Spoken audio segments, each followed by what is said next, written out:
Halo teman-teman semua, gimana caranya kita bisa mendapatkan apa yang kita inginkan? Semua yang kita inginkan kalau bahasa marketing dan seterusnya. Enggak, ini cuma sedikit lanjutan dari yang dulu. Dulu kita pernah bahas di video sebelumnya tentang kalau kita membutuhkan sesuatu itu jauh lebih mudah. Kalau ingin sesuatu mungkin agak lebih sulit. Tapi di sini saya mau nge-breakdown dikit tentang cara kerja otak manusia sepemahaman saya. Jadi ini sebenarnya saya mau sharing buat Mas Feby yang lagi di belakang kamera ini. Jadi gini, ternyata otak manusia bisa disederhanakan kalau ingin mencapai sesuatu dengan 3 step ini. 3 step ini yang pertama adalah buatlah sebuah keputusan, decide. Jadi biasanya karena ada banyak aku di dalam diriku, ada ego personality yang mungkin satu pengen olahraga, yang satu pengen tidur, yang satu pengen makan bakso, yang satu pengen makan soto. Itu yang bikin sebenarnya otaknya bingung. Kayak kamu maunya apa? Yang satu pengen kerja misalnya, yang satu pengen nonton Netflix dan seterusnya. Hal-hal itu yang bikin kayak, apalagi misalnya ibaratkan ini 50-50 atau 30-30-30 atau pilihannya ada 4, 25-25-25, otaknya bingung. Jadi apa yang sebenarnya Anda mau? Tapi sekali kita memutuskan, oh aku mau makan bakso, aku mau misalnya beli mobil yang Toyota atau Honda atau Mercy misalnya. Aku mau yang Honda misalnya, atau misalnya apapun itu, kalau sudah diputuskan itu langkah pertama yang mudah. Itu maruh ke langkah kedua. Sebenarnya ini mirip-mirip dengan langkah pertama, tapi setelah diputuskan langkah kedua adalah bikin goal yang sangat spesifik apa yang Anda inginkan, bukan apa yang tidak Anda inginkan. Jadi misalnya saya mau A, ya benar-benar A itu apa gitu, dengan sangat detail, bisa dibayangkan, bisa divisualisasikan, bisa kayak Anda tulis, bisa kayak Anda jelas apa yang Anda mau. Kalau saya mau lebih kaya gitu kan, itu nggak jelas. Lebih kaya itu berapa? Nih saya kasih 2.000 rupiah, berarti kamu lebih kaya kan? Tercapai dong karena goalnya lebih kaya.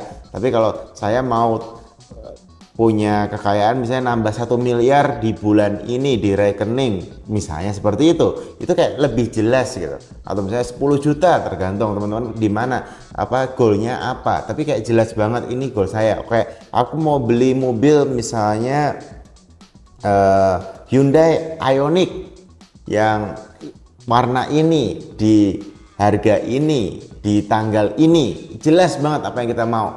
Itu membantu sekali untuk kita kayak tadi keputusannya jelas bahwa ini keputusannya untuk goal yang ini, kalau goalnya ini keputusannya ini, sehingga antara goal dan keputusan ingat decide. Kalau saya nanya ada 10 burung hinggap di sebuah pohon, 9 burung memutuskan untuk terbang, berapa burung yang masih ada di pohon? Jawabannya berapa? Sebagian besar mungkin akan menjawab 1 burung, sisanya mas.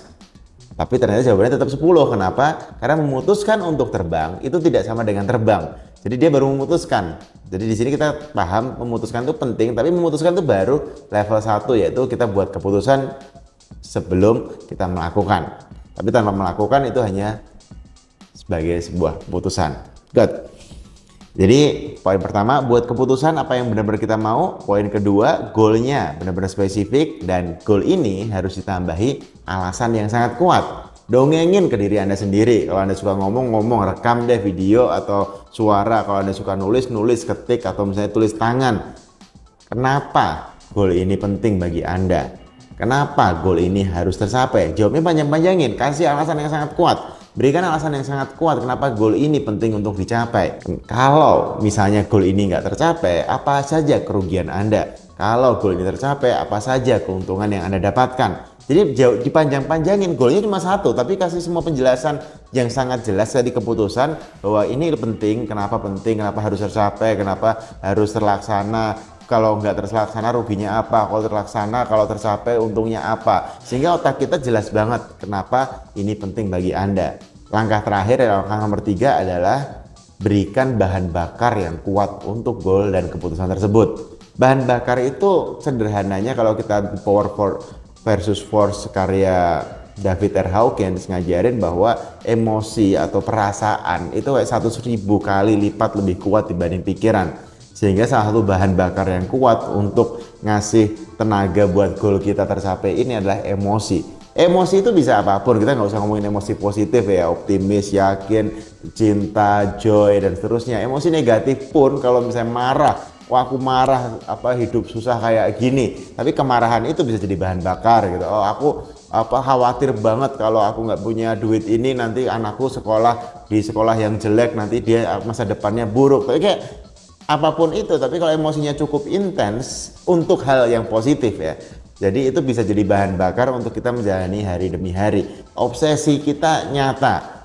Obsesi itu gini, kalau Anda lagi santai pun Anda kayak bener-bener ngerjain itu tuh seneng gitu, karena Anda bener-bener kayak ini bahan bakarnya sudah cukup untuk goal ini gitu. Tapi kalau nggak ada bahan bakarnya, biasanya goal sekedar goal, resolusi sekedar resolusi. Anda mungkin bikin resolusi tahun 2023, sekarang udah bulan April. Udah tercapai berapa persen? Apakah sudah 40% sesuai dengan atau 30% sesuai dengan ini udah sepertiga jalan? Bisa jadi belum. Kenapa? Karena mungkin bahan bakarnya tidak cukup kuat. Nah, kalau 3 tadi keputusan, decision, dan yang kedua adalah goal yang spesifik dengan alasan yang sangat kuat, dan yang ketiga adalah bahan bakar yang kuat, bisa jadi emosi tadi itu udah terpenuhi, Anda action itu jadi gampang banget. Ini udah nggak ngomongin kayak strategi, game plan, jadwal dan seterusnya, komitmen, konsistensi, persistensi, perbaikan itu udah kayak bakal otomatis banget karena bahan bakar untuk ngerjainnya gede banget. Banyak orang sebenarnya kayak yang sesederhana males aja gitu ketika dia nggak mencapai goalnya. Kenapa males? Karena ya tadi nggak ada bahan bakar atau emosi motivasi yang kuat, nggak ada tujuan yang jelas, atau bahkan nggak ada ketujuan sama sekali, nggak ada keputusannya. Kayak ya udah liburan di misalnya saya di Jogja nggak apa-apa, mau ke Bali juga boleh, ke Singapura juga oke. Itu kayak yang akhirnya nggak kemana-mana karena nggak ada keputusannya. Tentu nanti ada level berikutnya, yaitu ketika kita bisa kayak let go, benar-benar law of attraction, menarik dan seterusnya, tapi itu nanti. Tapi 3 ini adalah bahan dasar utama ketika kita mau mencapai suatu tujuan. Itu yang saya pelajari dan terus saya pelajari untuk saya praktekkan ke diri saya sendiri. Contoh lagi terakhir untuk Mas Feby yang ada di sini.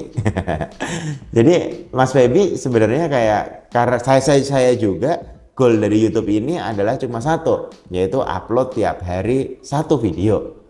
Karena dulu pernah berjanji seperti itu untuk dalam rentang 1000 hari. Hasilnya apa? Hasilnya ya memang beneran kita tiap hari upload 1 video. Teruploadlah 1 video, titik, sudah selesai. Karena goalnya cuma itu.